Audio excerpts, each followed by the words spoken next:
సరే అండి, ప్రార్థన చేసి మరొకసారి కార్యక్రమాన్ని ప్రారంభించుకుందాం. దేవుని యొక్క సహాయం కొరకు, ఆయన కృప కొరకు మన మధ్యలో ఉన్న సహోదరులు నాగేశ్వరరావు గారిని ప్రార్థన చేయవలసిందిగా మనం చేస్తాం. నాగేశ్వరరావు గారు ఉన్నారా బ్రదర్? వందనాలు బ్రదర్, వందనాలు.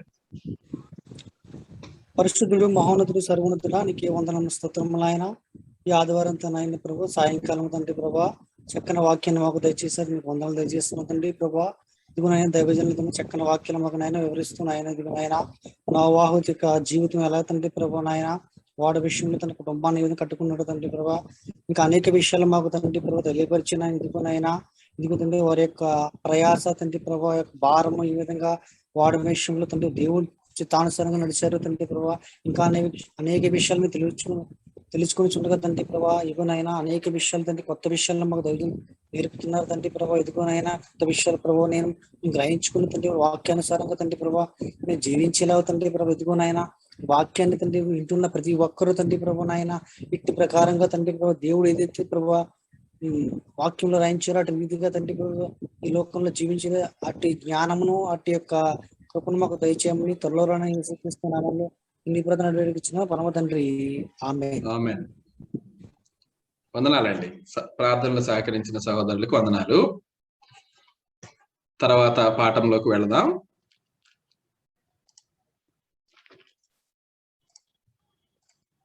చూడండి, దేవుడు అక్కడ నోహ కుటుంబంలోకి ఇచ్చినటువంటి మొదటిది ఓడ కట్టడం, మొదటి పని దేవుడు వారికి అప్పగించారు. మీకు ముందు డయాగ్రామ్స్ ఎందుకు ఇచ్చానంటే ఎంత ప్రయాసం ఉంది ఆ యొక్క ఓడ నిర్మాణము, ఒక ఓడను కట్టడం అని తెలియజేయడం కొరకు చూపించాను. ఎందుకంటే ఈ ఓడ నిర్మాణం అనేది క్రొత్త నిబంధనలో సంఘానికి సారూప్యంగా ఉంది. ఆ నిర్మాణం ఏ విధంగా ఎంత కష్టంతో కూడుకున్నది, లేదంటే ఎంత ప్రయాసతో కూడుకున్నది, దేవుని కొరకు ఎంత కష్టపడి మనం పనిచేయాలి అనే విషయాల్ని మనం రక్షించుకుంటూ దేవుని యొక్క చిత్తాన్ని జరిగించవలసిన వారమై ఉన్నామనే విషయాన్ని తెలియజేయడం కొరకు ఆ యొక్క భారం అంతా కూడా మీకు తెలియజేశాను. మొదట పని వారికి దేవుడు అప్పగించాడు. తర్వాత కొంచెం ఇక్కడ ఒక మ్యాటర్ రాశానండి. క్రొత్త నిబంధనకు మనకు ఉన్నటువంటి ఆ యొక్క సారూప్యతను తెలియజేయడం కొరకు దేవుడు మొదట చేసినవన్నీ అద్భుతాలే.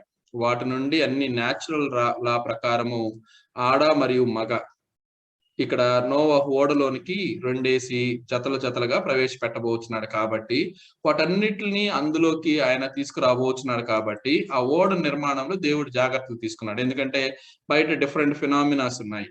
వాటికి గ్రంథంలో దేవుడు తీసుకున్నటువంటి జాగ్రత్తలు, ఆయన చెప్పినటువంటి యొక్క విధులు విధానాలు మనం గమనించినట్లయితే దేవుడు ఒక విజన్ లో ఉన్నాడు.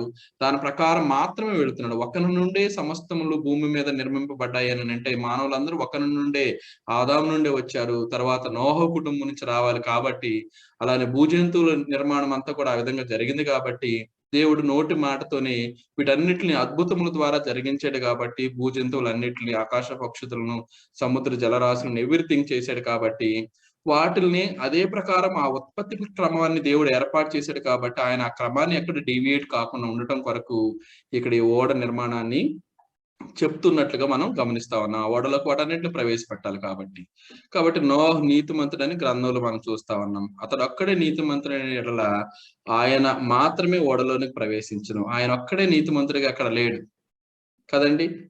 కాబట్టి ఆయన కుటుంబం అంతా కూడా పాపములకు దూరంగా ఉన్నందున వారికి కూడా ఓడలోకి ప్రవేశించుటకు అర్హత లభించింది. నోహు ఒక్కడే కాకుండా ఆయన భార్య, ఆయన ముగ్గురు కుమారులు, ఆయన కోడండ్రులను వారు కూడా నోహు ఏదైతే బాటలో ఉన్నారో దానికి విధేయులై దేవునితో కలిసి వారు కూడా నడుస్తున్నట్లుగా మనం గమనించగలుగుతాము. సో ఆ ఓడను ఎందుకు చెప్తానంటే నేడున్న క్రైస్తవుల్లో ఒక కుటుంబం పెద్ద ఎవరో ఒకళ్ళు దేవునిలో ఉంటే మిగతా వారు కూడా మేము కూడా మా అమ్మ దేవుని యందు భయభక్తులు కలిగి ఉంది కాబట్టి రక్షణ ఉంది కాబట్టి మాకు కూడా కృప వస్తుంది, మాకు కూడా రక్షణ వస్తుంది, మా నాన్న మంచి ప్రార్థనా పరుడు కాబట్టి మాకు కూడా కృప వస్తుంది అనే భావన ఎక్కువ మంది ప్రజల్లో ఉంటుంది. కానీ ఇక్కడ కుటుంబం అంతా ఉంది కాబట్టి దేవుడు వారిని రక్షించాడనే విషయాన్ని తెలియజేస్తా ఉన్నాం. ఎందుకంటే నోహ కోడండ్రులు ఉన్నారు, వారి తల్లిదండ్రులు కూడా ఉన్నారు అక్కడ.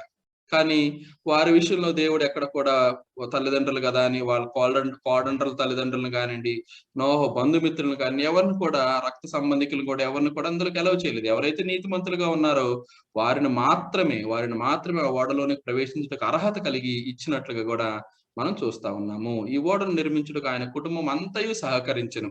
కుటుంబం అంతా సహకరించి, ఇందాక మీకు లెక్కలు చూపించాను నేను. కుటుంబం అంతా కలిసి పనిచేస్తే ఎన్ని సంవత్సరాలు, ఒక సంవత్సరంలో ఎంత వర్క్ చేయగలుగుతారు? ఆ కట్టెలు కానివ్వండి, అవన్నీ వారికి ఉన్నటువంటి టూల్స్ కొద్దిగా అయినప్పటికీ ఎంత గొప్పగా నిర్మాణం చేశారంటే, వారి ముగ్గురు కుమారులు, కోడండ్రులను, ఆయన భార్య, ఆయన ఎంత కష్టపడ్డారు, వారందరూ కలిసి చేశారు కాబట్టి అది సాధ్యమైంది. నేడు బోధకులకు కూడా, మనం ఎవరైతే సువార్థికులు ఉన్నారో, సువార్త పనిలో వారి యొక్క కుటుంబం అంతా కూడా సహకరించాలి. ఆయన మాత్రమే సువార్త పరిచర్య చేస్తే సరిపోదు కదా, ఆయన కుటుంబం కూడా ఆయనకి సహకరిస్తూ ఉంటే ఆ దైవజనుడు ఇంకా గొప్పగా దేవుని కొరకు పని చేయగలుగుతాడు అనే విషయాన్ని సారూప్యంగా, అన్వయింపుగా మనం గ్రహించాలి.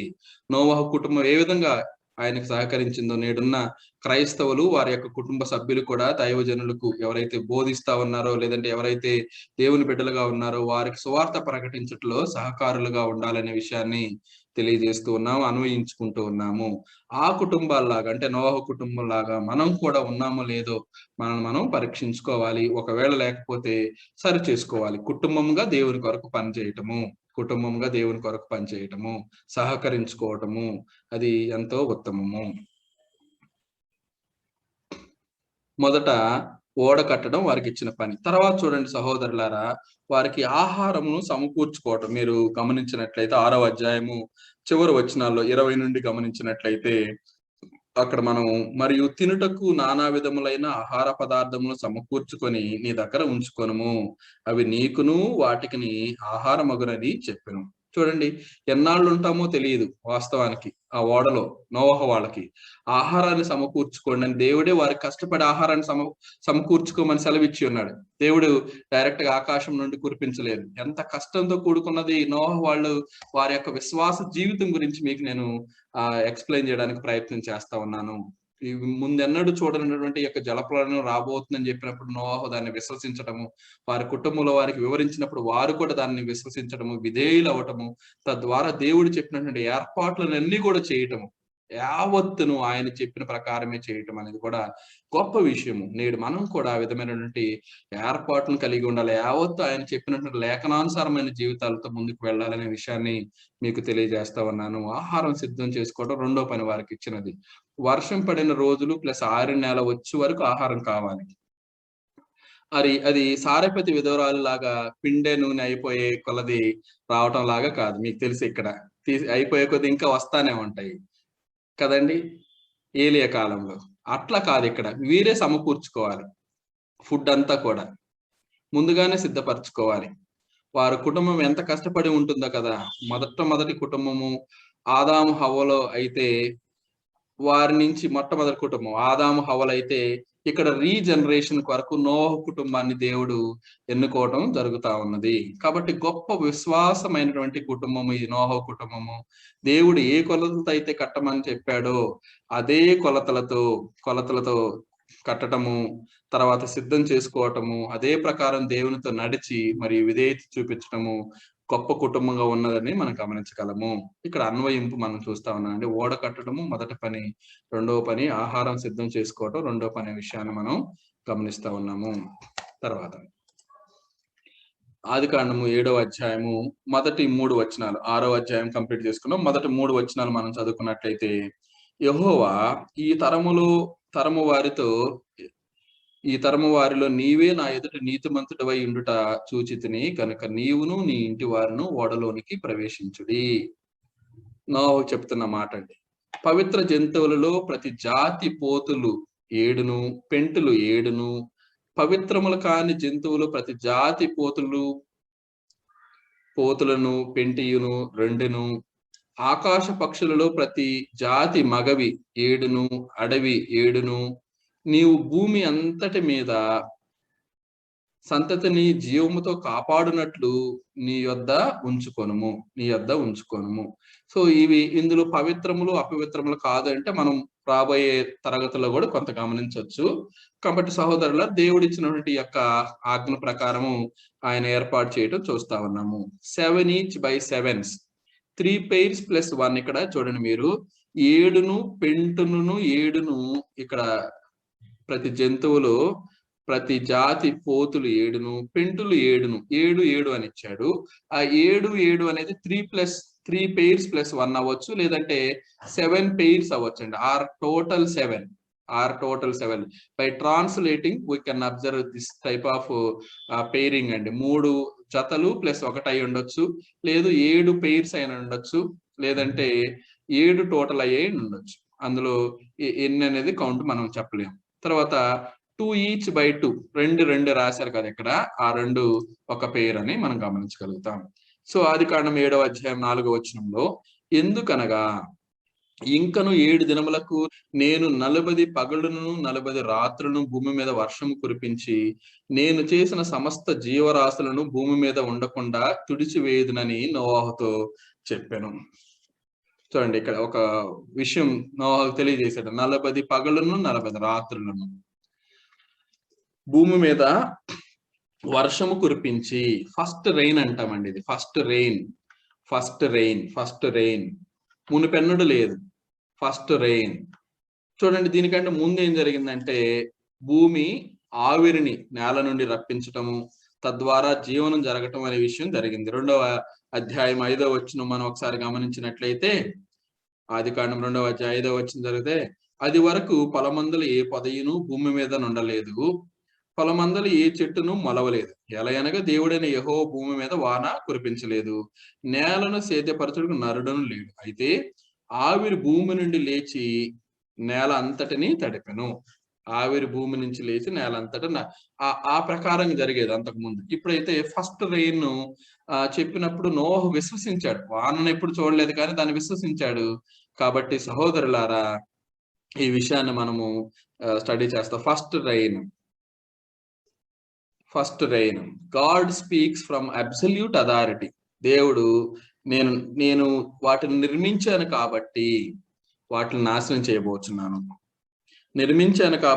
నేను నాశనం చేయబోతున్నాను. నేను చేసిన సమస్త జీవరాశులను ఎవరైతే చేశారో, ఎవరైతే క్రియేట్ చేశారో, ఎవరైతే నిర్మించారో వారికి వాటిపైన కమాండ్ ఉంటుందండి.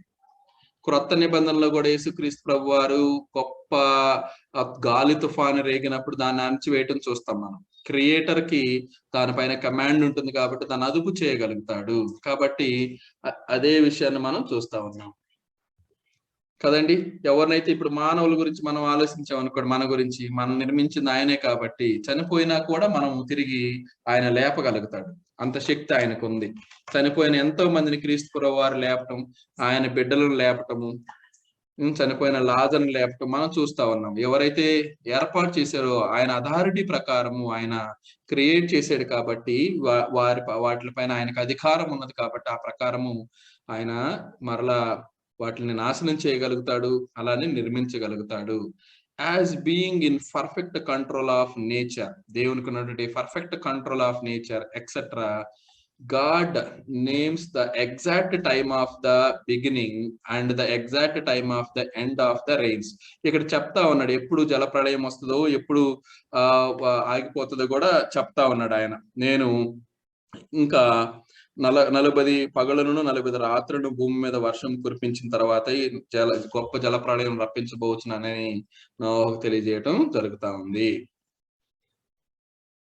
ఇదండి. నెక్స్ట్ 5వ వచనం చదువుతాం, 7:5. సో 5వ వచనంలో మనం చూడొచ్చు, నోహు ఒబేడ్. ఆయన ఆ యొక్క దేవుని ఆజ్ఞాపించిన యావత్తునకు ఆయన ఒబే చేయటం, చెప్పిన దాన్ని ఆయన యాక్సెప్ట్ చేయటం మనం గమనించగలుగుతాం. Noah obeyed according to all God's exact pattern. Hebrews 11:7లో కూడా ఈ విషయాన్ని మనం గమనించగలుగుతాం. దేవుడు చెప్పిన యావత్తును ఆయన చేసెను, తనకు యెహోవా ఆజ్ఞాపించిన ప్రకారము నోవాహు యావత్తును చేసెను. విశ్వాసమును బట్టి నోవాహు అది వరకు చూడనటువంటి సంగతులను గూర్చి దేవుని చేత హెచ్చరింపబడి భయభక్తులు గలవాడై తన ఇంటి వారి రక్షణ కొరకు ఒక ఓడను సిద్ధం చేసుకుని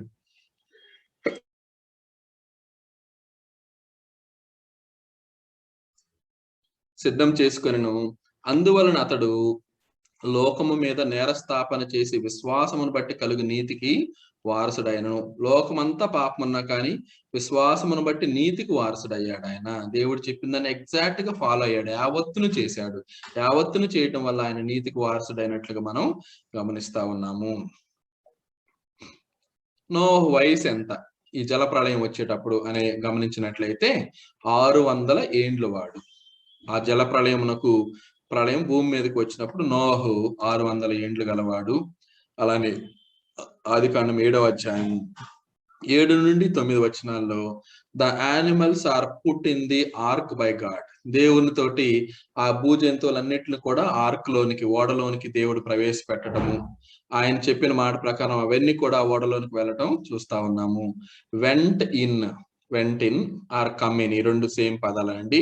God brought them to Noah. చూడండి, జంతువులను నోవాహు ఓడ దగ్గరికి తీసుకురావటం అంటే రెండేసి ఆయనేమో వాటిని లోపలికి ప్రవేశపెట్టడం దేవుని పని అయితే, దాన్ని ఏర్పాటు చేయటం నోవాహుకు ఇచ్చిన పని అయి ఉన్నది. చూడండి, జంతువులు దేవుని మాటకు లోబడి, మీరు ఒకసారి ఆలోచన చేయండి, ఎక్కడెక్కడో ఉన్న జంతువులు ఒక పేరుగా తీసుకొని వచ్చి దేవుని యొక్క మాటకు లోబడి అవి వచ్చి ఆ ఓడలో ఉండటం ఒకసారి మీరు గమనించండి.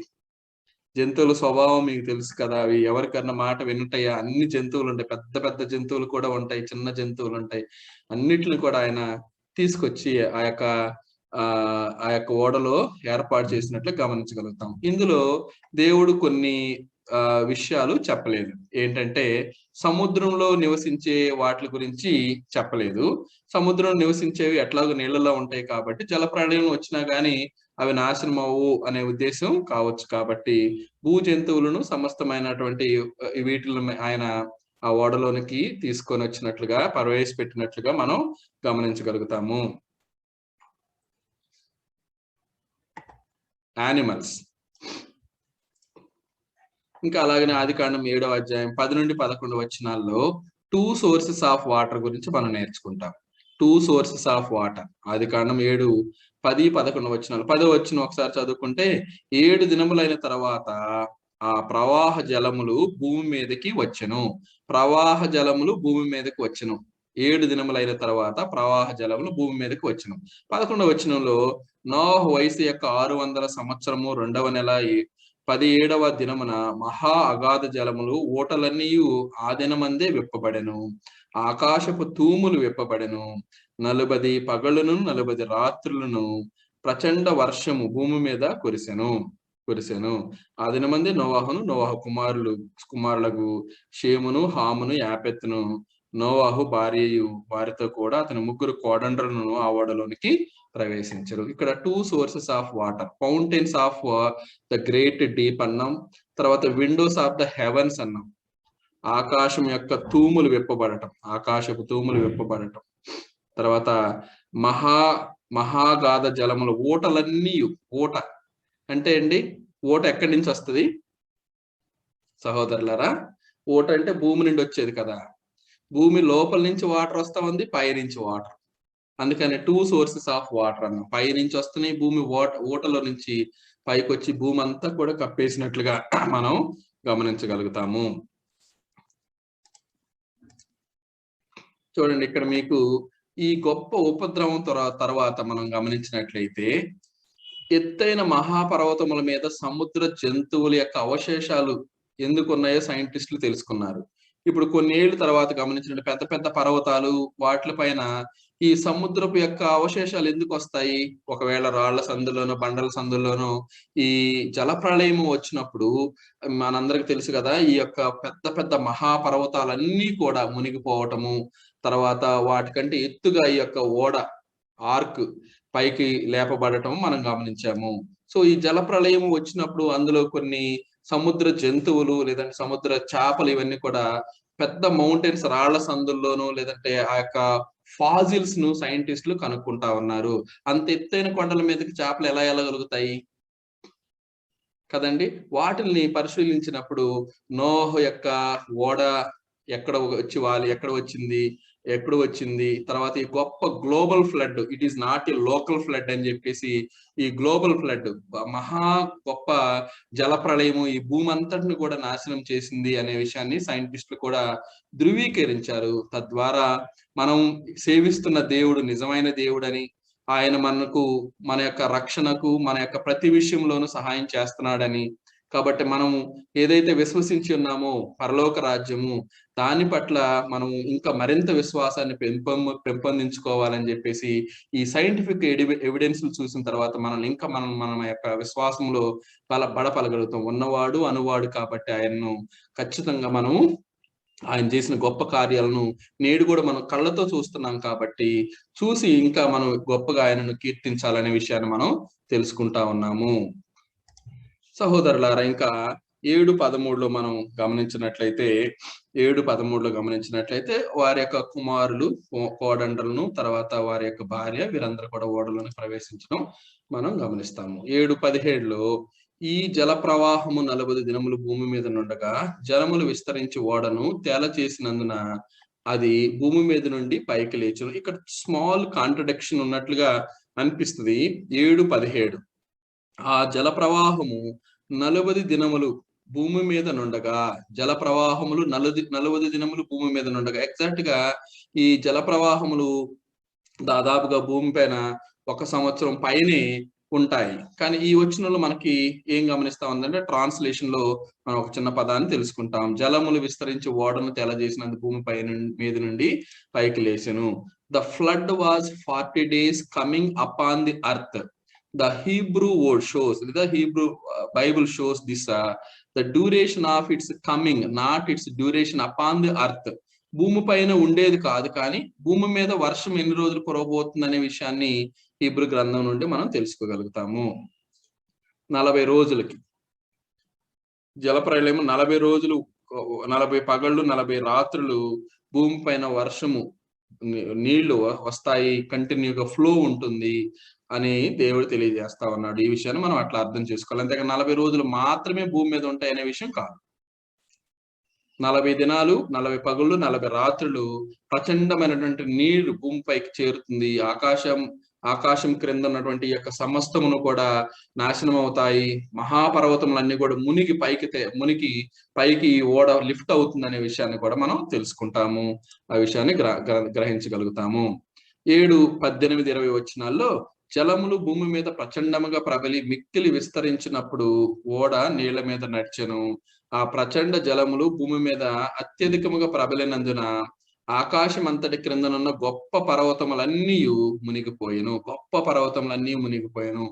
15 మూరల ఎత్తున నీళ్లు ప్రచండముగా ప్రబలని గనుక పర్వతములు మునిగిపోయాను. పర్వతములు అంటే ఇప్పుడు మన హిమాలయాస్ ఉన్నాయి, అవి కూడా మునిగిపోయినాయి బ్రదర్. మరి ఆరారత్ పర్వతం అంటున్నారు, అది కూడా మునిగిపోయిందా అంటే ఎగ్జాక్ట్ గా మునిగిపోయినట్లుగా ఎవిడెన్స్లు అన్ని కూడా మనకి సైంటిఫిక్ కూడా ఉన్నాయి. కనుక సహోదరులారా, మహాపర్వతములన్నీ కూడా మునిగిపోయినట్లుగా మనం గమనిస్తా ఉన్నాము. చూడండి, power and extend of the flood, power of the surging up heavens, torrential rains అంటే పెద్దవి, and tidal waves, but God kept the ark from being destroyed. మీరు గమనిస్తే అంత ఆకాశ తూములు విప్పి పైనుంచి జలములు పడుతున్నాయి, తర్వాత ఈ భూమి ఊటలు వస్తా ఉన్నాయి, జలం అల్లకొల్లోలం ఉంది ప్రపంచం అంతా కూడా. అంత గొప్ప డెస్ట్రాయ్ నుంచి కూడా దేవుడు ఆ ఓడను కాపాడటం మీరు గమనించండి. ఆకాశ తూములు విప్పారంటే అక్క పైనుంచి వర్షం పడినప్పుడు ఓడ చెక్కతో చేసిందే కాబట్టి అది కూడా జలప్రళయాలు పడినప్పుడు లేదా వర్షాన్ని పడినప్పుడు డెస్ట్రాయ్ అవడానికి లేదా కొంత భాగం దెబ్బతినడానికి కూడా అవకాశం ఉంది. కానీ దేవుడు ఆ యొక్క ఓడను ఆ యొక్క ప్రభావం నుండి కూడా కాపాడినట్లుగా మనం గమనించగలుగుతాము. చూడండి, all the high hills mountains were covered. పెద్దవి ఇంగ్లీష్ బైబిల్ చూసినప్పుడు మనం హై హిల్స్ మౌంటైన్స్ వర్ కవర్డ్. సో ఇక్కడ మనం గమనించినట్లయితే నాట్ జస్ట్ సమ్ మౌంటైన్స్, కొన్ని మాత్రమే కాదు, ఆల్ అనే పదాన్ని మనం గమనించాలి. Note all just some of the mountains, not just some of the mountains. కొన్ని పర్వతాలు మాత్రం కాదు, అన్ని భూప్రపంచంలో ఉన్న అన్ని పర్వతాలు కూడా అన్ని పర్వతాలు కూడా మునిగిపోయినట్లుగా మనం గమనించగలుగుతాం. మౌంట్ అరారత్ చూసినట్లయితే, అరారత్ పర్వతం చూసినట్లయితే దాని హైట్ 16,900 అడుగులు. 16,900 అడుగులు. హిమాలయాస్ అడుగులు, హిమాలయ పర్వతాలు 29,000 అడుగులు సీ లెవెల్ నుంచి అండి. సముద్రపు మట్టం నుంచి చూసినప్పుడు ఎలివేషన్ 29,000 అడుగులు. ఈ 29,000 అడుగులు ఎత్తు కంటే కూడా ఈ యొక్క నోవాహు ఓడ లిఫ్ట్ అయింది, పైకి వెళ్ళింది, పైకి లిఫ్ట్ అయింది, ఓడ తేలింది అనే విషయాన్ని మనం గమనించగలుగుతాము. ఎందుకంటే సమస్త శరీరులు, సమస్త భూజంతువులు సమస్తమును నాశనం చేయబడ్డాయి. భూమిపైన ఏ ఒక్కటి కూడా జీవము బ్రతికి ఉండలేదు. వాటన్నిటిని దేవుడు నాశనం చేసినట్లుగా మనం గమనించగలుగుతా ఉన్నాము. కాబట్టి దీని నుంచి ఇంకా కొంతమంది తప్పించుకున్నారేమో, కొంతమంది పర్వతాలు ఎక్కారేమో, కొంతమంది ఎత్తైన ప్రాంతాల్లోకి వెళ్ళారేమో అనే భావనకు కూడా మనం ఎగ్జాక్ట్ గా ఈ యొక్క అన్ని సమస్తమును, భూమిపైన ఉన్నటువంటి సమస్తమును, పర్వతములన్నీ కూడా మునిగిపోయినాయి అనే విషయాన్ని మనం 20వ వచనంలో చదవగలుగుతూ ఉన్నాము. ఇంకా 21వ వచనంలో అప్పుడు పక్షులేమి, పశువులేమి, మృగములేమి, భూమి మీద ప్రాకు పురుగులేమి, భూమి మీద సంచరించు సమస్త శరీరులేమి, సమస్త నరులేమి చచ్చిపోయేరి. సమస్త శరీరులు చచ్చిపోయేరి. చూడండి సహోదరులారా, ఒక చిన్న డయాగ్రామ్ ఇస్తున్నాను. ఎత్తైన మౌంటైన్స్ అంటే ఆ మౌంటైన్ నుంచి కూడా వాటర్ లెవెల్ ఎంత హైట్ కి వెళ్ళినాయి అంటే, మీరు గమనించినట్లయితే ఇక్కడ 22.5 feet హైట్ వాటర్ వచ్చినట్లుగా కూడా మనం చూడగలుగుతాం. చూడండి 15 క్యూబిట్స్ బిలోలో మౌంటైన్స్ ఉన్నట్లుగా కూడా మనం చూస్తా ఉన్నాము. 6.8 meters బిలోలో ఉన్నట్టు కూడా చూస్తాం. అంటే ప్రపంచంలో ఉన్న ఎత్తైన పర్వతాలన్నిటికంటే కూడా ఈ యొక్క నీటి ప్రవాహము పైకి వచ్చినట్లుగా మనం గమనించగలుగుతాము. అంత ఎత్తైన పర్వతాలు కూడా మునిగిపోయినాయి అనే విషయాన్ని మనం గమనించగలుగుతాము కదండి. కాబట్టి ఈ వచనం నుంచి మనం ఏం నేర్చుకుంటున్నాం అంటే, భూమి మీద ఉన్న సమస్తమును మునిగిపోయినాయి, సమస్తము నాశనం చేయబడ్డాయి అనే విషయాన్ని మనం తెలుసుకుంటా ఉన్నాము. తర్వాత అండి ఆదికాండం 7వ అధ్యాయము 21 నుంచి 23 వచనాలు మనం చదువుకున్నట్లయితే, అప్పుడు పక్షులేమి, పశువులేమి, మృగములేమి, భూమి మీద పాకు పురుగులేమి, భూమి మీద సంచరించి సమస్త శరీరులేమి, సమస్త నరులేమి చచ్చిపోయేరి. పొడి నేల మీదనున్న వాటన్నిటిలోనూ నాసికా రంధ్రములలో జీవాత్మ సంబంధమైన ఊపిరి గలవన్నీ చనిపోయిను. నరులతో కూడా పశువులను, పురుగులను, ఆకాశ పక్షులను, నేల మీదనున్న జీవరాశులన్నీ తుడిచివేయబడెను. అవి భూమి మీద నుండకుండా తుడిచివేయబడెను. నోవాహును అతనితో కూడా ఆ ఓడలో ఉన్నవన్నీ మాత్రమే మిగిలి ఉండెను. ఆ ఓడలో ఉన్నవి నోవాహు కుటుంబం మాత్రమే బ్రతికి ఉన్నట్లుగా మనం చూడగలుగుతా ఉన్నాము. ఇంకా ఇది 7వ అధ్యాయం అండి. ఇంకా 8వ అధ్యాయంలోకి వచ్చినట్లయితే మనం వరద తగ్గుదల మరియు ఓడ నుండి నోవాహు మరియు ఆయన కుటుంబం బయటకు వచ్చడం గురించి చూస్తాం. వరద తగ్గుదల మరియు ఓడ నుండి నోవాహు ఆయన కుటుంబం బయటకు రావటం మనం గమనించగలుగుతాం. మొదటి వచనంలో దేవుడు నోవాహును అతనితో కూడా ఓడలోనున్న సమస్త జంతువులను, సమస్త పశువులను జ్ఞాపకం చేసుకొనెను. ఈ జ్ఞాపకం చేసుకోవటం అని అంటే కొందరు అక్షరార్థము తీసుకొని కొంత మనకి వివరించినప్పుడు ఇది తప్పుగా కనిపిస్తుంది వారికి. జ్ఞాపకం చేసుకోవటం అంటే దేవుడు ఈ జలప్రళయం రప్పించిన తర్వాత నోవాహును ఆయన కుటుంబాన్ని లేదంటే ఈ విషయాలు మర్చిపోయాడేమో అని కూడా తెలియజేస్తా ఉంటారు. కరెక్ట్ కాదు. జ్ఞాపకం చేసుకోవటం అంటే ఆయన కైండ్నెస్ ని చూపించటం, ఆయన దయను చూపించటం, వారికి ఆయన కృపను చూపించటం అన్నమాట ఆ సమయంలో. అదండి. So then the God remembered Noah. Remembered is not equal to remember something forgotten. ఏదో మర్చిపోతే గుర్తు చేసుకునేది కాదండి ఇది. జ్ఞాపకం చేసుకోవటం అంటే మర్చిపోతే దాన్ని గుర్తు చేసుకోవటం కాదు. రిమెంబర్ అంటే remembering with kindness, granting requests, protecting and delivering. ఇవండి కొన్ని రిఫరెన్స్లు మీకు దేవుడు ఎలా వారికి జ్ఞాపకం చేసుకుని సహాయం చేస్తాడని తెలియజేయడానికి 1 సమూయేలు 1:11 వచనము, ఆదికాండము 9వ అధ్యాయం 15వ వచనము, అలానే 16వ వచనము, నిర్గమాకాండము 2వ అధ్యాయము 24వ వచనాల్లో మనం ఈ యొక్క జ్ఞాపకం చేసుకోవడం గురించి, దేవుని కృపను గురించి మనం తెలుసుకోగలుగుతాము. తర్వాత అండి 8వ అధ్యాయం 2 నుండి 5 వచనాల్లో వరద తగ్గుదల గురించి మనం చూస్తాం. వరద తగ్గటం మనం గమనిస్తాము. తర్వాత అరారాతు కొండ మీద ఓడ అక్కడ నిలిచి ఉండటం కూడా మనం గమనిస్తాం. 4వ వచనంలో 7వ నెల 17వ దినమున ఓడ అరారాతు కొండల మీద నిలిచెను. అరారాతు కొండల మీద నిలిచెను. ఇదండి, ఇది సైంటిఫిక్ గా కూడా మనకి దొరికిందండి. ఇది ఇరాక్ దేశంలో. ఒకసారి చూపిద్దాం. ఓకే బ్రదర్, కొంచెం ముందుకు వెళ్ళండి. అలాగే బ్రదర్, అలాగే బ్రదర్. 1 సమూయేలు 1:11, ఆదికాండం 9:15, 16 వచనాలు, నిర్గమ 2:24 బ్రదర్. Okay sir.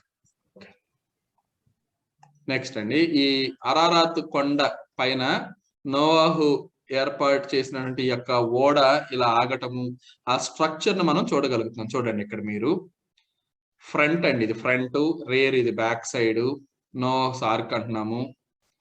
ఓకేనా? అరారాతు కొండ పైన ఈ ఓడ నిలబడటం మనం గమనిస్తా ఉన్నాం.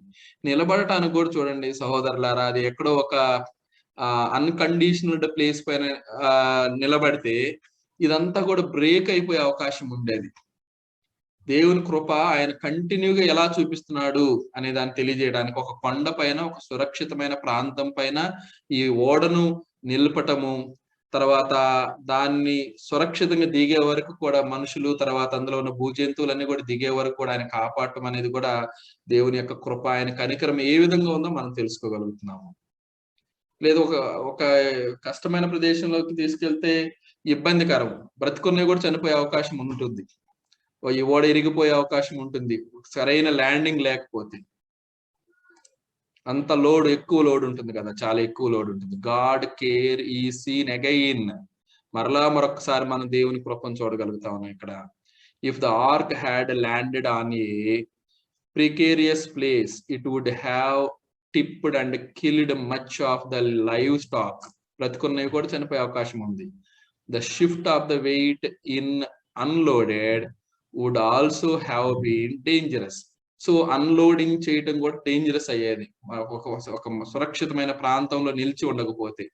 అందుకని దేవుడు ఒక మంచి ప్రాంతాన్ని, వారికి సురక్షితమైన ప్రాంతాన్ని, ఈ గొప్ప జల ప్రళయంతోటి ఓడ పైకి తేలినప్పుడు దాన్ని ఒక సురక్షితమైన ప్రాంతంలో అరారాతు కొండ మీద ఇక్కడ నిలిపినట్లుగా మనం గమనించగలుగుతా ఉన్నాం. ఇది ఆ యొక్క నిర్మాణము, ఆ యొక్క ఇది అంటే కొంత పాడైపోయినటువంటి యొక్క ఓడ యొక్క శకలాలు మనం ఇక్కడ గమనిస్తా ఉన్నాము. తర్వాత 8:6లో 40 దినములైన తర్వాత నోవహు తాను చేసినటువంటి ఓడ కిటికీ తీసి ఒక కాకిని వెలుపలికి విడిచెను. ఇక్కడ ఆయన చేసినటువంటి టెస్టింగ్ ఒకసారి మనం గమనించవచ్చు.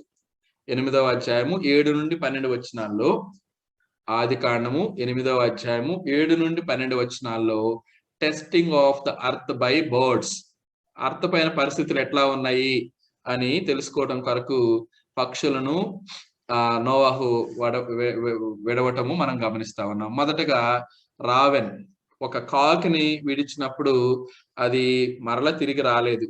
అది అట్నుంచి అటే నీళ్లపైనే ఇంకే వరకు వెయిట్ చేస్తూ అది మరలా తిరిగి రాలేదనే విషయాన్ని మనం గమనిస్తా ఉన్నాం.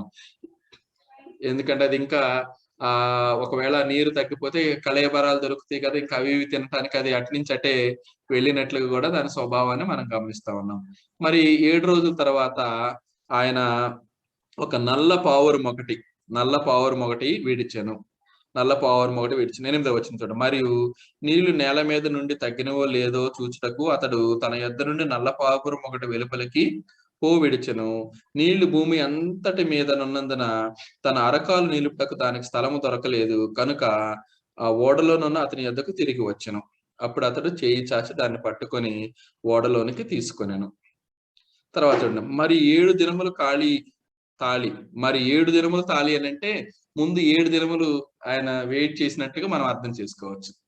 మరి 7 దినములు తాళి అంటే ముందు కూడా 7 దినముల నుంచి 7 దినములు ఆయన టెస్టింగ్ చేస్తున్నట్లుగా మనం చూస్తా ఉన్నాం. సో ఇక్కడ 7 రోజుల తర్వాత మరలా ఆ పావురంను వదిలితే అదొక ఒలీవ్ లీఫ్ ని, ఒలీవ్ కొమ్మని తీసుకొని వచ్చినట్లుగా మనం గమనిస్తా ఉన్నాము. చూడండి 10వ వచనంలో ఆలివ్ లీఫ్. అతడు మరి 7 దినములు తాలి మరలా ఆ నల్ల పావురమును ఓడలో నుండి వెలుపలికి విడిచిన సాయంకాలం అది అతని వద్దకు వచ్చినప్పుడు త్రుంచబడిన ఒలీవ చెట్టు ఆకు దాని నోట నుండిన గనుక నీళ్లు భూమి మీద నుండి తగ్గిపోయినని నోవాహునకు తెలిసెను. తర్వాత మరలా ఆయన అతడు ఇంకా మరి 7 దినములు తాలి ఆ పావురమును వెలుపలికి విడిచెను. ఆ తర్వాత అది అతని వద్దకు ఎన్నడను తిరిగి రాలేదు. ఇది టెస్టింగ్ అండి. సో కాకిని వదిలినప్పుడు అది రాలేదు. అది వుడ్ ల్యాండ్స్ ఎనీవేర్, ఎక్కడైనా ల్యాండ్ అయి ఉండొచ్చు కొన్ని రోజుల తర్వాత ఈ 3 సార్లు కూడా ఒక పావురంను వదలటము. మొదటిసారి అది కాళ్ళు నీళ్లు అంత భూమి అంతా విస్తరించడం వల్ల కాలు మోపలేక తిరిగి రావటం. మరలా ఆయన ఆ యొక్క ఒలీవ కొమ్మ వదిలినప్పుడు ఒలీవ కొమ్మను తీసుకొని రావటము. తర్వాత ఆ యొక్క పావురంను వదిలినప్పుడు అది ఇంకెన్నటికి తిరిగి రాకపోవటం మనం గమనిస్తా ఉన్నాము. సో ఇదండి ఒక చిన్న పిక్చర్ కూడా మీకు చూపిస్తా ఉన్నాము. ఒలీవ కొమ్మను తీసుకొని రావటము, ఆ కిటికీలో నుంచి టెస్టింగ్ చేయటము గమనిస్తా ఉన్నాము. తర్వాత ఇంకా మనం గమనించాల్సింది ఏంటంటే ఈ ఓడ యొక్క తలుపును మూసింది దేవుడే, తిరిగి తీసింది కూడా దేవుడే అనే గమనించాలి. వారంతటా వారేమి తలుపు వేసుకోలేదు, తీయలేదు. దేవుడే ఈ 2 కార్యక్రమాలు కూడా చేశాడు. ఆయనే చేయించినట్లుగా మనం గమనించగలుగుతాము. ఇంకా అట్లానే ఆదికాండం 8వ అధ్యాయము 13 నుంచి 14 వచనాల్లో డ్యూరేషన్ ఆఫ్ ద ఫ్లడ్, ఎన్ని రోజులు యొక్క జలప్రళయము ఉంది అని అనటానికి 1 సంవత్సరము 10 రోజులండి. జలప్రళయం భూమి మీద ఉన్న కాలం ఎంత అంటే 1 సంవత్సరము 10 రోజులు.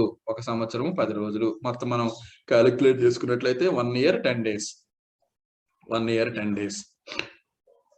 13వ వచనంలో మరియు 601వ సంవత్సరము మొదటి నెల తొలి దినమున నీళ్లు భూమి నుండి ఇంకిపోయెను. Waters gone. ఇది లోకల్ అవుట్లుక్ అండి. భూమి మీద లేకుండా పోవటం, ఇంకిపోయాను. నోహు ఓడ కప్పు తీసి చూచినప్పుడు నేల ఆరి ఉండెను. Earth it self dry. Global outlook అంటే, గ్లోబల్ అంటే భూ ప్రపంచం అంతా కూడా ప్రస్తుత పరిస్థితి ఏంటంటే ఆరిన నేల, అక్కడ భూమి అంతా కూడా ఆరిన నేలగా గమనిస్తా ఉన్నారు. 13-14 వచనాల్లో వాటర్స్ గాన్, 13వ వచనంలో లోకల్ అవుట్లుక్, బయట చూసినప్పుడు అట్లా అనిపించింది. ఇంకా అర్థం అంతా కూడా డ్రై అవటం అనేది 14వ వచనంలో మనం గమనించాము.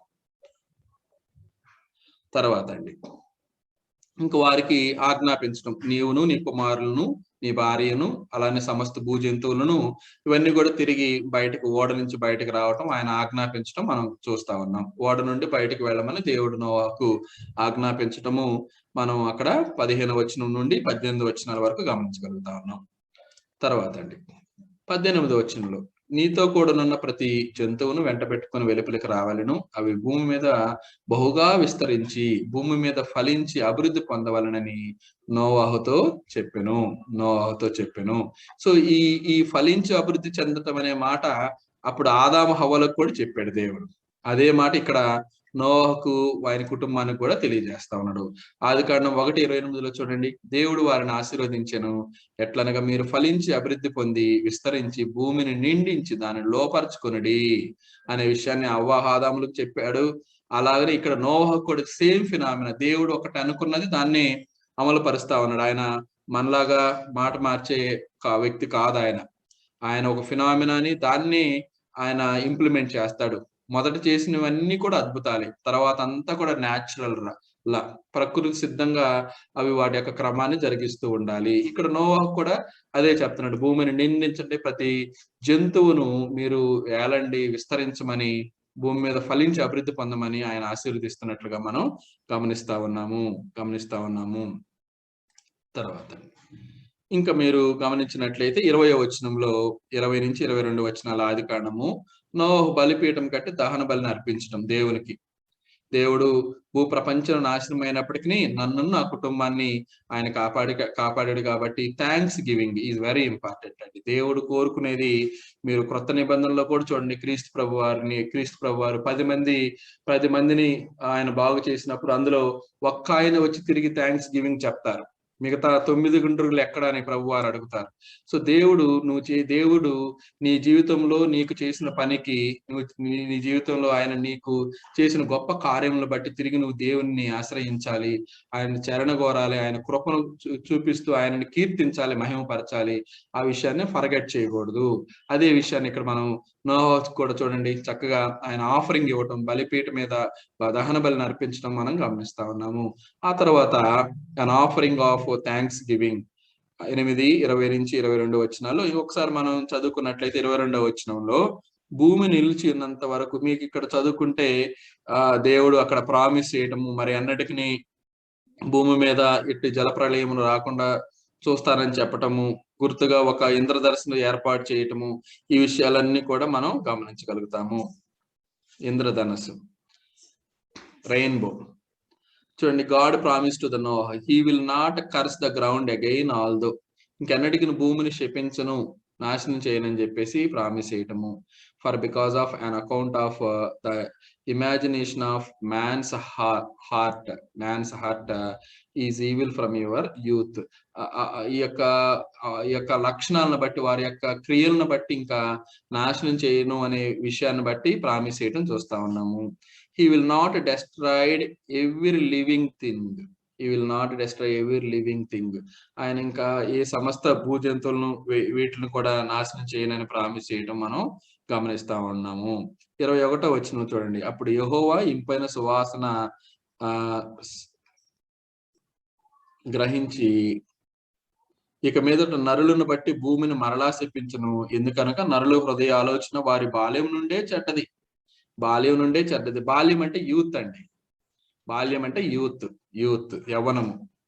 నేను ఇప్పుడు చేసిన ప్రకారం, ఇంగ్లీష్ బైబిల్ చూడండి యూత్ అని ఉంటుంది. నేను ఇప్పుడు చేసిన ప్రకారము ఇకను సమస్త జీవులను సంహరింపను అని దేవుడు ప్రామిస్ చేయడం చూస్తా ఉన్నాము. 22వ వచనంలో భూమి నిలిచినంత వరకు వెదకాలమును, కోతకాలమును, శీతోష్ణములను, వేసవి శీతాకాలములను, రాత్రింబవలను ఉండక మానవని తన హృదయంలో అనుకొనెను. చూడండి, while the earth remains, seed time and harvest, విత్తనములు చల్లే కాలము, కోత కోసే టైము, కోల్డ్ అండ్ హీట్, చలి అలానే ఉష్ణము, winters and summers, day and night, shall not cease అంటేనండి తగ్గిపోకుండా ఉండటం, నాశనం కాకుండా ఉంటాయి అనే విషయాన్ని దేవుడు ఇక్కడ తెలియచేశాడు. ఇది 8వ అధ్యాయం అండి. ఇది మనకెట్లా అన్వయింపు, నేడున్న క్రైస్తవులకు. ఇప్పుడు నోహు వాడను దేవుడు వివరించాడు, దాన్ని ఎలా కట్టుకోమని చెప్పాడు, ఎలా రక్షణ పొందాలో తెలియజేశాడు. దాన్ని చదువుకోవటం వల్ల నాకేంటి ఉపయోగము, నేను దేవుడు చెప్పాడు తెలుసుకున్నాను, నాకేంటి ఉపయోగం వాటి వల్ల, నా ఆత్మీయ జీవితానికి ఏ విధంగా ఉపయోగపడతాయి అని మనం ఒకసారి ఆలోచన చేసినట్లయితే ఇప్పుడు మనము ఒకసారి ఆ విషయాలు కూడా గమనిద్దాం. ఇది రెయిన్బో అండి, రెయిన్బో ఇంద్రధనుసు. ఇప్పుడు మనం చూస్తున్న ఇంద్రధనుసులు కూడా ఆనాడు దేవుడు తాను తీసుకున్న నిర్ణయం ప్రకారమే వస్తున్నాయని గమనించగలగాలి. చాలా గొప్ప ఫినామినా అండి రెయిన్బోలో మనం గమనించినప్పుడు గొప్ప ఫినామినా. ఈ రెయిన్బో రావాలని అంటే ఒక పక్క వర్షం పడాలండి స్కైలో, ఒక పక్క రెయిన్ ఉండాలండి. ఒక పక్క వర్షం పడుతూ ఉండాలి, ఇంకో పక్క ఎండ ఉండాలి. ఒక ఏరియాలో ఎండ ఉండాలండి, ఒక ఏరియాలో వర్షం పడుతుండాలి. ఇది అసలు గొప్ప ఫినామినా. నేను పిల్లలకి క్లాస్ చెప్పేటప్పుడు దీంట్లో రిఫ్లెక్షన్, టోటల్ ఇంటర్నల్ రిఫ్లెక్షన్, ఈ లైట్ రేస్ 7 కలర్స్ గా స్ప్లిట్ అయ్యి ఒక చోట కన్వర్జ్ అవటము, ఇవన్నీ చూస్తున్నప్పుడు గొప్ప దేవుని కీర్తిస్తా ఉంటాను క్లాస్ చెప్పేటప్పుడు. ఇంత గొప్ప క్రియేషన్ కలిగి ఉన్నాడే దేవుడు అని చెప్పేసి ఆయన ముందర సాగిలపడాలని చెప్పేసి ఆయన ఇంకా మహిమపరచాలని, ఆయన గొప్పతనాన్ని తెలుసుకోవడం ద్వారా, ఈ యొక్క ప్రకృతిని పరిశీలించడం ద్వారా ఆయన ఇంకా మహిమపరచాలి అనే భావన నాకు కలుగుతా ఉంటదండి. క్లాస్ చెప్పేటప్పుడు కొన్ని పాయింట్స్ చెప్తున్నప్పుడు ఫిజిక్స్ చెప్తాను కాబట్టి గొప్ప అనుభూతి, దేవుడు ఈ ప్రకృతిని చేసిన ఆ గొప్ప అనుభూతిని పొందగలుగుతా ఉంటాను. పిల్లలకు చెప్పేటప్పుడు కూడా ఆ గొప్పతనాన్ని వివరిస్తూ తెలియజేస్తా ఉంటాను. కనుక సహోదరులారా, దేవుడు ఏర్పాటు చేసినటువంటి యొక్క గొప్ప విషయాలు మీరు గమనించండి. మన బ్యాక్ సైడ్ సూర్యుడి వైపు ఉంటే మన కళ్ళు ముందల ఇంద్రధనుస్సు కనిపిస్తా ఉంటది, మన కళ్ళ ముందల రెయిన్బో కనిపిస్తా ఉంటది. విబ్జిఆర్ కలర్స్ ఉంటాయి, దాంట్లో 7 కలర్స్ ఉంటాయి. రెడ్ కలర్ కి ఎక్స్ట్రీమ్ వేవ్ లెంత్ ఉంటుంది, అది ఎక్కువ బాగా కనిపిస్తా ఉంటది. ఈ విషయాలన్నీ కూడా మనం చక్కగా దేవుడు చేసిన ప్రకృతిని పరిశీలించడం ద్వారా తెలుసుకోవచ్చు. తర్వాత ఇప్పుడు ఎట్లా వీటిని మనం కొంత అవగాహన చేసుకోవాలి. ఈ గ్లోబల్ ఫ్లడ్ ని హీబ్రూ బైబిల్లో హీబ్రూ బైబిల్లో ఇదిగోండి ఈ అక్షరంతో తెలియజేశారు. హీబ్రూ బైబిల్ ఈ అక్షరంతో తెలియజేశారు. This word was used to describe the great flood by old testament writers. So ఇదిగండి గ్లోబల్ ఫ్లడ్ గురించి ఇలా హీబ్రూ పదంతో వివరించారు.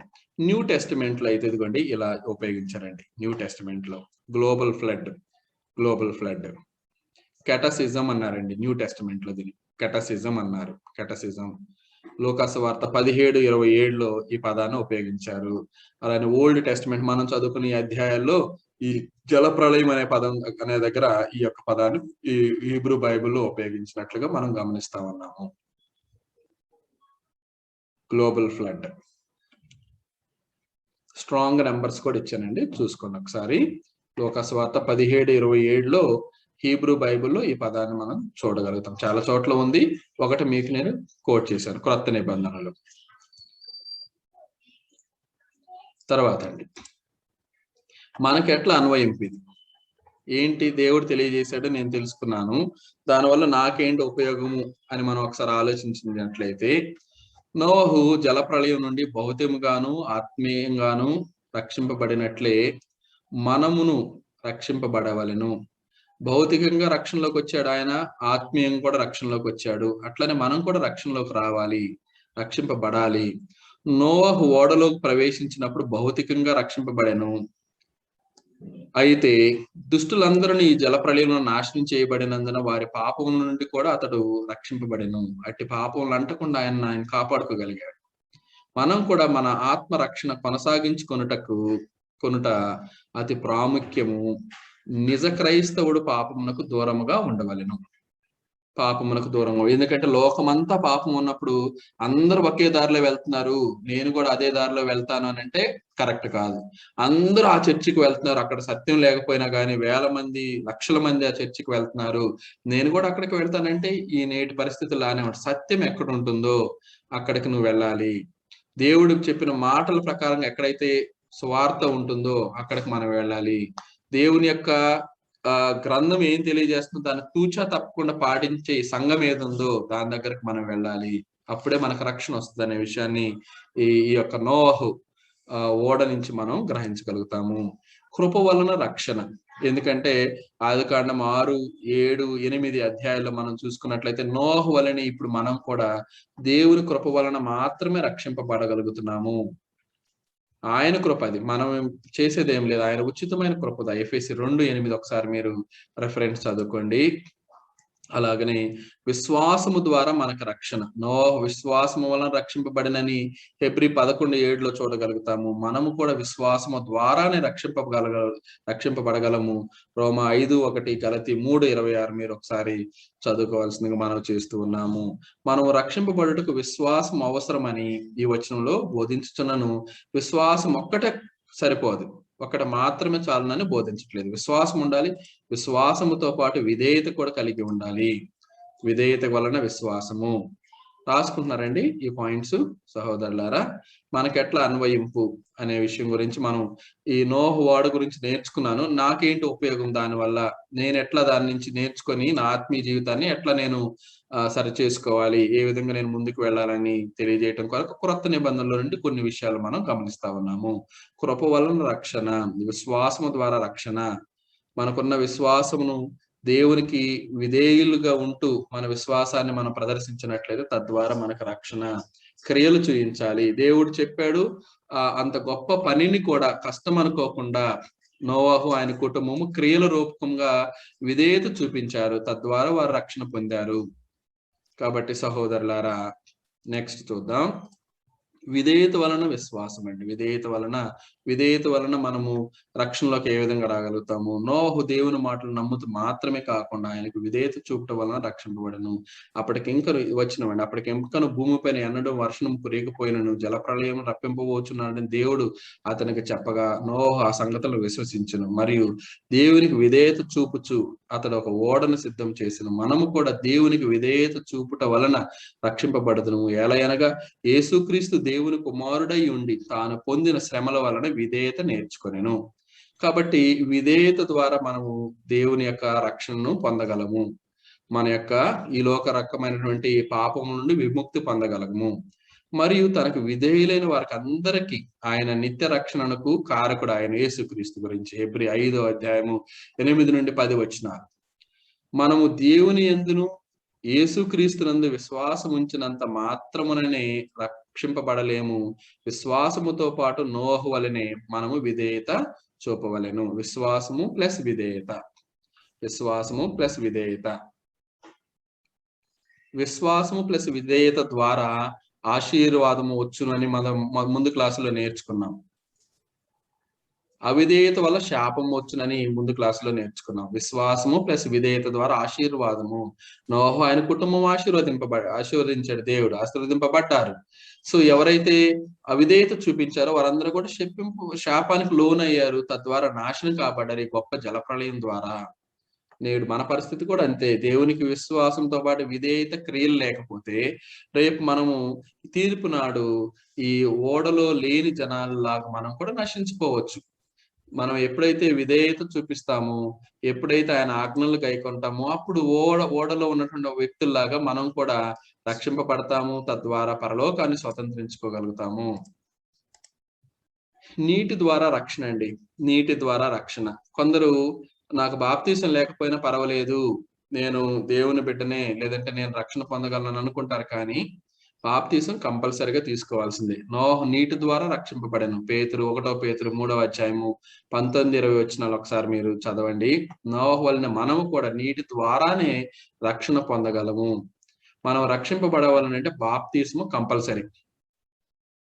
అవసరం లేదని కొందరు బోధిస్తుంటారు, కానీ అది తప్పైన వాదన. అనేక సంఘాల్లో అనేక రీతులుగా దీన్ని బాప్తీసము ఇస్తూ ఉంటారు, పొందుతూ ఉంటారు.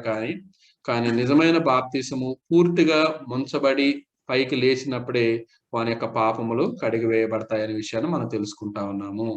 నోహు ఓడలో ఉండుట వలన రక్షింపబడిన మనం కూడా ఆత్మీయ ఓడైన సంఘములో ఉన్న ఎడల రక్షింపబడగలము. ఏ సంఘం బ్రదర్ అంటే ఖచ్చితంగా క్రీస్తు సంఘమే. దేవుడు ఏదైతే చెప్పాడో నమూనా, దాని ప్రకారంగా ఉన్నటువంటి ఓడకు సాదృశ్యంగా ఇక్కడ సంఘాన్ని మనం గమనిస్తా ఉన్నాము. దేవుడు అనాది సంకల్పంలో ఒక కుటుంబంగా నిర్ణయం తీసుకున్నాడు ఈ సంఘం గురించి. భూమికి పునాదులు వేయబడక మునిపే ఆయన తీసుకున్నటువంటి యొక్క గొప్ప నిర్ణయాన్ని బట్టి, ఆ యొక్క సంఘాన్ని బట్టి మనము మన యొక్క హృదయాలను మనం రక్షణలోనికి రావాలి. ఆ సంఘంలో ఉంటే మాత్రమే రక్షణ. ఇంకెక్కడ ఉన్నా కానీ రక్షణ లేదు. దేవుని సంకల్పంలో అవన్నీ లేవు. అవన్నీ కేవలము ఈ లోకం సంబంధమైన మానవుల యొక్క కల్పితమైనటువంటి ఊహల నుంచి వచ్చినాయి అనే విషయాన్ని మనం గమనించాలి. ఆయన తన సంఘాన్ని తన స్వరక్తం ఇచ్చి సంపాదించుకున్నాడు క్రీస్తు ప్రభు వారిని మనం గమనిస్తా ఉన్నాము. కాబట్టి ఆ ఓడలో ఉన్నవారు ఏ విధంగా రక్షణ పొంది ఉన్నారో, క్రీస్తు సంఘంలో ఉన్న వాళ్ళు కూడా ఆ విధంగానే రక్షింపబడతారనే విషయాన్ని నేను మీకు తెలియజేస్తా ఉన్నాను. బ్రదర్, మరి ఇన్ని వేల మంది, లక్షల మంది ఆ యొక్క సంఘంలో లేరు కదా అంటే అక్కడున్న పరిస్థితే, గ్లోబల్ ఫ్లడ్ దగ్గర ఉన్న పరిస్థితే వస్తుంది. సహోదరులారా, దయచేసి అర్థం చేసుకోండి. నేడు మనకు కూడా అవకాశం ఇస్తున్నాడు దేవుడు. ఒకవేళ లేకపోతే నిజ సంఘంలోనికి వచ్చి మరలా బాప్తీసం తీసుకొని మరలా దేవునికి ఆ యొక్క సంఘంలోనికి ప్రభు ద్వారా చేర్చబడండి. దేవుని కుమారుడి ద్వారా చేర్చబడండి. ప్రభువే తన రక్షణ పొందే వారిని సంఘంలోనికి చేర్చుతున్నట్లుగా మనకి అపోస్తల కార్యములో మనం గమనించగలుగుతాం 2వ అధ్యాయంలో. ఆ విధమైనటువంటి చేర్పులకు మీరు కూడా ఉండాలి, మనం కూడా ఉండాలి. మనకు తెలిసిన వారిని కూడా మనం ఉంచాలనే విషయాన్ని మీకు నేను తెలియజేస్తా ఉన్నాను. ఆ ఓడలు లేకుండా మనం ఏ పని చేసినా కానీ నాడున్న పరిస్థితులు మనకు కూడా రావచ్చు సహోదరులారా. మనకు తెలిసిన మన బంధువులు, రక్త సంబంధికులు ఎవరైనా సరే ఆ సంఘము అనే ఓడ, క్రీస్తు సంఘం అనే ఓడలో లేకపోతే దయతోటి వారికి మీరు తెలియచేయండి, వారిని కూడా రక్షించండి. దేవుని యొక్క సంకల్పంలో పాలుభాగస్తులు అవ్వండి. ఆయన యొక్క ఉద్దేశాన్ని మీరు కూడా అమలుపరుస్తూ ఆయన ఉద్దేశాన్ని ప్రచురపరచండి. దేవుని కొరకు నిజమైన భక్తుల్లాగా మనం అందరం కూడా ప్రయాసపడి ఆ ఓడలోకి అనేక మందిని చేర్చుదాము, రక్షణలను తీసుకొద్దాము. దేవుడు నశించిపోవడం ఇష్టం లేదు కాబట్టి దేవునికి ఇష్టము లేని పనిని మనం కూడా వారు నశించిపోకుండా సంఘంలోనికి చేరుద్దాము, వారికి వాక్యం బోధిద్దాం, వారి ఇళ్ళకి వెళదాము, అనేక మందికి వీలైతే వారు వద్దన్న పదే చెప్దాము, చెప్పి నేర్పిద్దాము, తద్వారా వారిని కూడా రక్షిద్దాము. ఇంకొక మాటలో చెప్పాలంటే, నీవు సంఘమునకు వెలుపలి ఉన్న ఎడల నీవు రక్షింపబడలేవు. నీవు రక్షింపబడిన ఎడల ప్రభు సంఘమందలే ఉండాల్సిందే కదా, ప్రభు సంఘమందలు ఉండాల్సిందే కదా. సంఘంలో లేకుండా నేను రక్షణలోకి వచ్చాను, నేను బాప్తీసం తీసుకున్నానంటే కరెక్ట్ కాదు.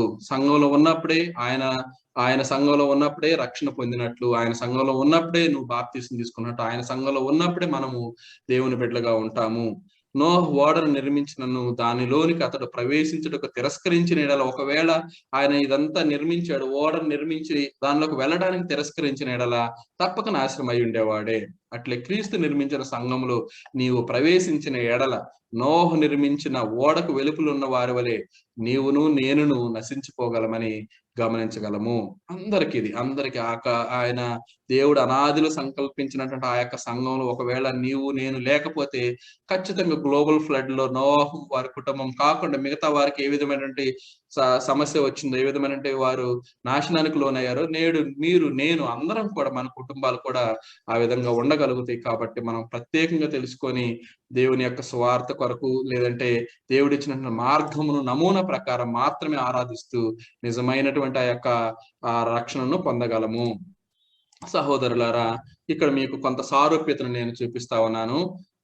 నోహు ఓడ, క్రీస్తు సంఘము, ఈ రెండింటికి మధ్య తారతమ్యాలు, ఈ రెండింటిని దేవుడు పోలికగా ఏ విధంగా మనకి గ్రంథంలో రాయించి ఉన్నాడో ఒకసారి మనం చూడగలుగుతాము. నోహు ఓడను నిర్మించును, అతడు ఒకే ఒక్క ఓడను నిర్మించును. దేవుడు చెప్పాడు, నాకొక ఓడ, నా భార్యకు మా యొక్క ఒక ఓడ, నా పిల్లలకు ఇంకొక ఓడలు చేసుకోలేదు ఆయన. దేవుడు ఏం చెప్పాడో దాని ప్రకారం మాత్రమే చేశాడు.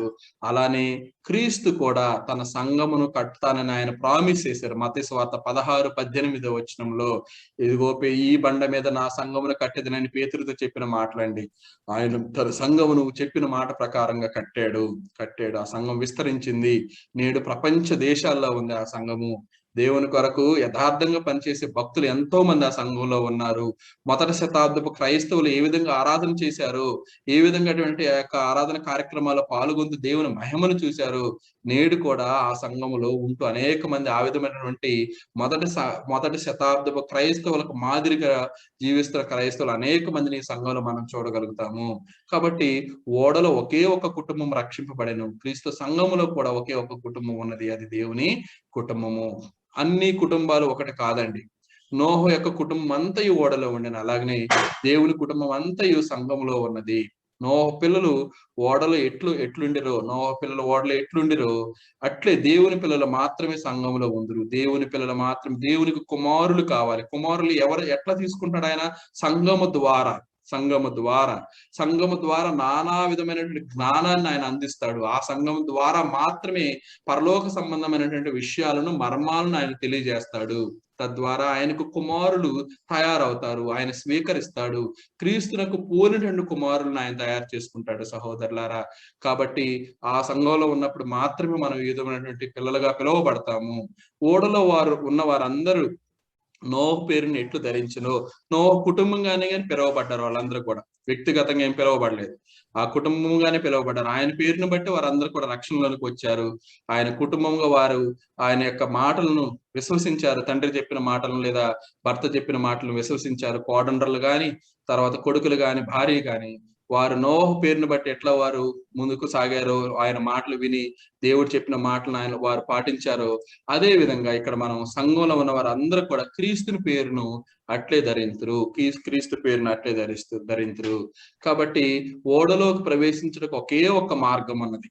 ఓడలో ప్రవేశించడానికి ఒకే ఒక్క డోర్ ఉంది, ఒకే ఒక్క మార్గం. క్రొత్త నిబంధనలో కూడా నేనే మార్గమును అని క్రీస్తు ప్రభు వారు తెలియజేస్తాడు. ఆ మార్గము యేసు క్రీస్తు. యోహాను 14:16 వచనంలో మనం చూడగలుగుతాము. కాబట్టి సహోదరులారా, యోహాను సువార్త 14వ అధ్యాయము 6వ వచనం ఒకసారి మనం చదువుకున్నట్లయితే చూడండి. 14:6 ఇది కంఠస్థ వాక్యం కూడా. చక్కగా మనందరం కూడా 6వ వచనం చదువుతున్నాం. చూడండి, యేసు ప్రభు వారు చెప్తున్నారు, నేనే మార్గమును సత్యమును జీవమును, నా ద్వారానే తప్ప ఎవడును తండ్రి యొద్దకు రాడు. నా ద్వారానే తప్ప తండ్రి యొద్దకు ఎవడును రాడు. ఆయన ద్వారా అంటే ఆయన స్వరక్తం ఇచ్చి సంపాదించిన తన సంఘము ద్వారానే మాత్రమే ఆ రక్షణలోకి రాగలుగుతారనే విషయాన్ని తెలియజేస్తున్నాను. సహోదరులారా, ఒకవేళ మనకు తెలిసిన వారిలో ఎవరైనా సరే ఈ విధంగా లేకపోతే వారికి సత్యవాక్యాన్ని బోధించి గాస్పల్లో మనం అందరం కూడా వారి కొరకు ప్రయాసపడి ప్రార్థన చేసి, ఒకవేళ సత్యం ఎవరికైనా తెలియకపోతే వారికి నిరీక్షణతోటి తెలియచేసి మనం వారిని రక్షణలోనికి తీసుకొద్దాం. ఎందుకంటే నోవహు 120 సంవత్సరాలు ఓడను ఒక పక్కన నిర్మించుకుంటూ ఆయన సువార్త పరిచర్య చేసినట్లుగా, క్రీస్తు ప్రభు వారి యొక్క మాటలను ఆయన వివరించినట్లుగా చూస్తా ఉన్నాం. మరి ఎంతమంది రక్షించబడ్డారంటే ఆయన కుటుంబం మాత్రమే. నేడు కూడా మనం కూడా మన యొక్క విశ్వాస జీవితంలో అనేక మందిని కలిసినప్పుడు వారు తిరస్కరించవచ్చు, కొన్నిసార్లు తిరస్కరించవచ్చు, అది వారికే ఉంటుంది. కానీ దేవుని బిడ్డలంగా, సత్యం తెలిసిన బిడ్డలంగా మనమైతే సువార్తను అనేక పర్యాయాలు వారు వినిపించుకున్నా, వారు కష్టమని మనల్ని వద్దనుకున్నా, చేదరించుకున్నా, నెట్టి వేసినా కానీ సరే దేవుని కొరకు వారిని క్షమించి దేవుని కొరకు వారిని రక్షణలోని తీసుకొని రావడానికి ప్రయత్నం చేద్దాము. కాబట్టి అట్టి సంకల్పం మనం అందరం కలిగి ఉండాలి. దేవుని కొరకు పోరాడే బిడ్డలంగా ఉండాలని మనం చేస్తూ ఈ యొక్క అవకాశం ఇచ్చిన మీ అందరికి కూడా ప్రభు అయిన యేసుక్రీస్తు నామములో వందనాలు తెలియజేస్తూ ఈ యొక్క లెసన్ ను ముగిస్తున్నాను. చిన్న ప్రార్థన తర్వాత ప్రశ్నలు ఏమైనా ఉంటే మనం తెలుసుకోవడానికి. రెయిన్బో లోక సువార్త బ్రదర్, రెయిన్బో కోసం లోక సువార్త ట్రైన్ పోయిందండి. ఇబ్రీ భాష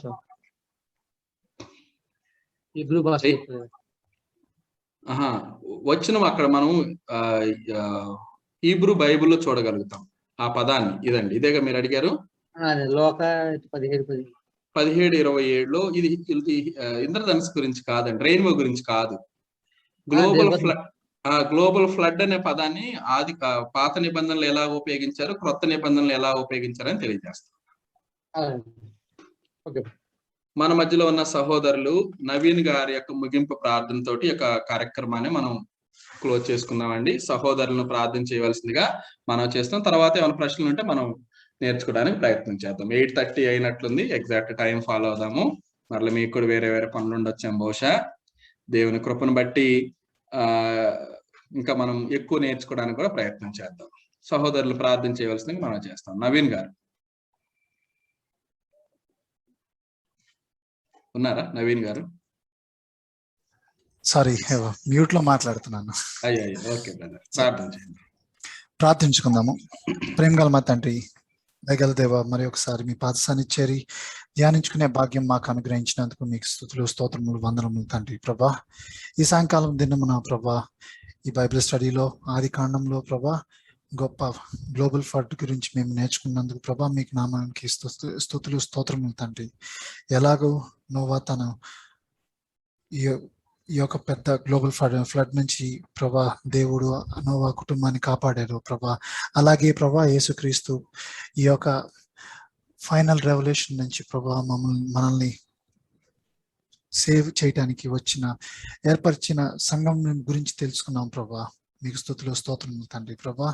అలాగే తండ్రి ప్రభా ఈ వాక్యము అనేక జనములకు ప్రభా చేరివేయి ప్రభా మీ నామమును అర్థం చేసుకుని మీ నామమును స్తుతిస్తూ కీర్తిస్తూ నిజమైన క్రైస్తవులా జీవించే భాగ్యం అనుగ్రహించమని ప్రభా.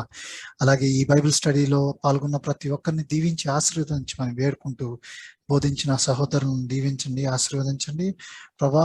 మరిన్ని క్లాసులు మాకు ఇలాగే నేర్పించే సమయాన్ని ప్రభా, అవకాశాన్ని ఆయనకు అనుగ్రహించమని కోరుకుంటూ నేను మా ప్రభు అయిన యేసుక్రీస్తు ద్వారా వినయంతో వేడుకుంటున్నాం తండ్రి.